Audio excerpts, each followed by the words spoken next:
આજે આપણે એક્સપ્લોર કરવા આવ્યા છે કૃષ્ણા વાસ્તુ લેકના વીકેન્ડ વિલાઝ સુરત નવસારી હાઈવે પર જે શરૂ થાય ફક્ત ને ફક્ત 40 લાખથી. ચાલો જોઈએ.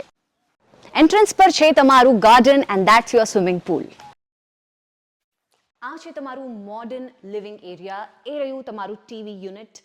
આઉટસ્ટેન્ડિંગ થીમ છે. આ છે તમારું dining space and this is your open spacious kitchen. આ છે તમારું ફર્સ્ટ માસ્ટર બેડરૂમ અટેચ્ડ વોશરૂમની સાથે. અને હવે આવે છે આપના સૌનું ફેવરિટ એલ શેપ્ડ બાલ્કની. આ છે તમારું bedroom number 2 attached washroom and બાલ્કનીની સાથે. કૃષ્ણ વાસ્તુ લેકથી ગિરીશ સર આપણી સાથે જોડાયા છે. સર, આપણા પ્રોજેક્ટની ખાસિયત શું છે? આપણા પ્રોજેક્ટની અંદર તમામ બંગલા, તમામ ફાર્મ હાઉસ આપણે કસ્ટમાઇઝ આપીએ છીએ. લોકોને જેવી રીતે બનાવવું હોય, ગાર્ડન, સ્વિમિંગ પુલ અને પોતાનું ફાર્મ હાઉસ ટોટલી રીતે કસ્ટમાઇઝ કરીએ છીએ. 2 BHK